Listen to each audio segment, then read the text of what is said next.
I want to read a couple quotes from the book Stealing Fire. Really, really good book. I highly recommend it. And this one really stood out to me. They say, and while nation states have consistently sought to regulate external chemicals that shape consciousness, what happens when they attempt to regulate internal neurochemistry? If that sounds far-fetched, consider that elite athletes already submit biological passports to the World Anti-Doping Agency to confirm their unique baselines for hormones, blood profiles, and neurochemicals. If they fluctuate from that baseline without official permission, they are penalized and even brought up on criminal charges. In much the same way that regimes used to declare certain books subversive, it's not too much of a stretch to imagine government declaring certain brain chemistry subversive. A telltale combination of neurotransmitters coursing through your bloodstream could be enough to get you put on a watch list or worse. And I feel that's already what's happening in mental health, is that our internal neurochemistry is changing and we're punished for it through lifelong medication. So we go to those states non-volitionally. So he was saying that they try to regulate external things that put us into altered states like psychedelics. And people who go there non-volitionally or involuntarily, they get put on medications for life, saying that the person is mentally ill, when really they're probably very aware that one is going into a powerful state with different neurotransmitters, and if we figured out how to move and live in those ways, that the world would have to change. And we're put on a watch list, we're put on a psychiatric patient list, we're put in the mental health system and given all these memes of how we're defective and deficient because we go into these powerful brain states with no volition, no external substance, nothing. And another quote is, an entrepreneur who glimpses a brilliant business model while dancing at a festival may need years to build the company that actually delivers on it. A musician who hears a fully formed symphony in her head doing a meditation retreat could take the rest of her life to become skilled enough to actually play it. So this is the same thing with map consciousness, where we go into these states and we have these visions and ideas, and it could take years to actually unfold that in daily life. But the thing is, when we're told it's a mental illness and not to make meaning out of those states, we don't necessarily work towards doing that. We just live in fear of those visionary states. And they said, it's fine that it takes so long if we anticipate it, but if we don't, it's demoralizing. So that's part of the demoralizing of map consciousness, is we feel everything needs to be done now and we can do it now, but we can't. It's impossible. It's a blueprint. And they say, quote, most people overestimate what they can do in 1 year, Bill Gates once said, and underestimate what they can do in 10. In bringing back ecstatic insights, it's critical that we cultivate the difference between the reach out and touch it immediacy of the deep now with the frustratingly incremental unfolding of the day to day. So can we use map consciousness to make the incremental unfolding of days into something of meaning making and creativity and not frustration? Our ecstatic insights turn into a life of meaninglessness and frustration because we're not given the tools to harvest this state and make meaning out of it and use it to design our life moving forward. And they mention in the book a story about John C. Lilly. And they say, after all this, Lilly came to see one overarching conclusion. What one believes to be true is true or becomes true within certain limits to be found experimentally and experientially. These limits are further beliefs to be transcended. In the province of the mind, there are no limits. So to me, that's related to what I've talked about with myself, of dropping what one feels, one believes, and not clinging on to it, because there's always further limits to be transcended. And the book shares a story about how John Lilly did a lot of LSD experiments on himself, and the next part points to this. They say, if he was right, there really are no limits to consciousness. Then the point is not to keep going until we've found it all, but to come back before we've lost it all. Because it really doesn't matter what we find down there, out there, or up there, if we're unable to bring it back to solid ground. So take it all in, but hold it loosely. And most critically, don't dive too deep. To sum up the exploration of these states, they say, it's not about you and it's not about now. Help us balance ego inflation and time distortion. Well, don't become a bliss junkie and don't dive too deep.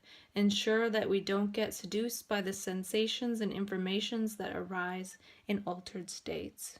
And a couple of quotes from the book 1000 by Ramaji. He said, non-duality is like high voltage to the human body.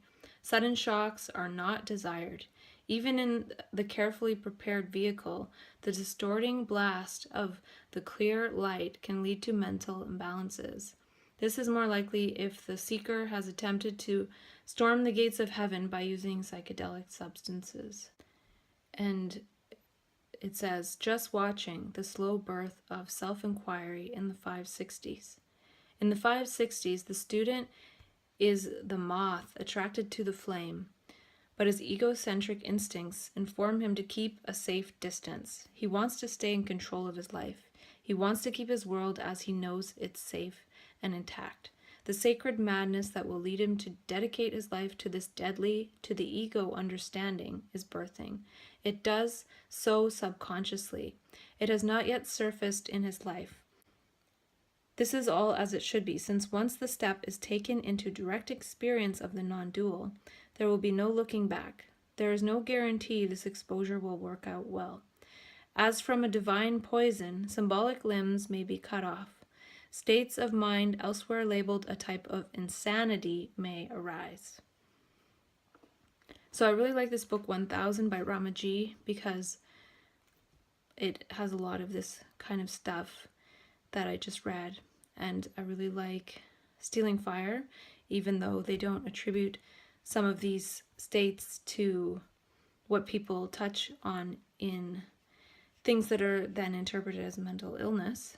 And the other thing that they said in Stealing Fire about John Lilly is that he nearly killed himself accidentally by doing psychedelics and then going into a float tank, and eventually he had some kind of experience where these beings told him to stop all of this or that would be the end of him. And then he stopped and went on to live to the old age of 85 or something. So there is a time to stop all of this too. And in the case of going there non-volitionally, perhaps the universe will stop it when it's time for it to stop. As opposed to when one does psychedelics or something, one has to choose to stop taking the substances. Maybe this is a choice of the universe in terms of non-volitional states. So yeah, I've done some reading of late of things that I've discovered that extrapolate well to the context that I've been creating with myself in order to illustrate that there's a lot of similarities between that which is called mental illness and that which is called psychedelic experience or flow states or creativity or perception and so many different things. And I feel it's important to add these bits in order to facilitate that others might see themselves differently. A population of people who are told to see themselves in ways of being defective and being ill and all of this stuff. And I've done a lot of talking with myself and unfolding things for myself. So I really wanted to share some things that other people are unfolding that relate to everything that I've said to myself, to give it a little bit of a boost, because people like me need a boost, and it's difficult for us to sometimes even get through the day, let alone start to research into consciousness and neuroplasticity and flow states and creativity. I feel like I'm one of the fortunate ones, and I want to give back. So I'm not reading this stuff to infringe on copyright. I'm reading it to add some kind of value to a population that is seen a lot of times as having no value.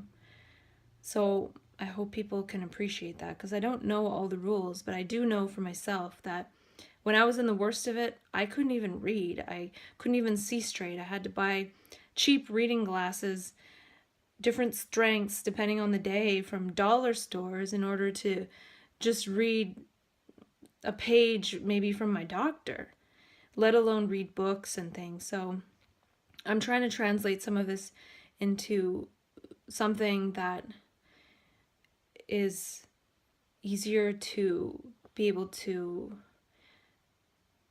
take in, because books are challenging. Buying the book is challenging, or reading a whole book is challenging. So I've found these great tidbits, and I want to add them in such that it might resonate with people, so they might see themselves differently and maybe go on a path of seeing themselves differently and creating context and meaning and what that might unfold as one's life.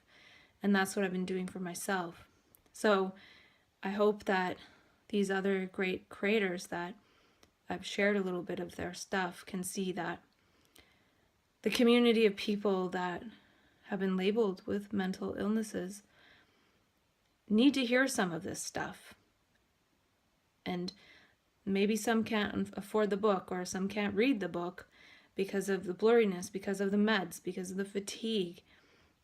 So I'm reading little bits for people, and I've quoted most things to the best of my ability without being a scientist and everything. And yeah, I just want to inspire people to see themselves differently and make their own context and meaning, and look at some of the great stuff that people are doing out there in the world and see that the greatness of the brain and the neuroplasticity that others are talking about is also a part of us as people who have been labeled with mental illnesses. And realizing that, and maybe saying to a psychiatrist, why is there so much research out there on the power of neuroplasticity in so many areas, and where is the research when it comes to mental health? Why is this so challenging when the brain is so neuroplastic? I don't know. There's so many questions, there's no real answers. And yeah, I just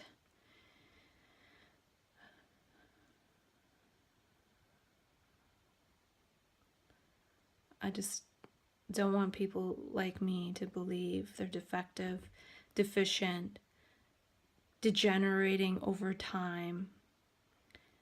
I don't think it's true. And I hope that I've shared some bits that make it possible for seeing differently, seeing oneself differently.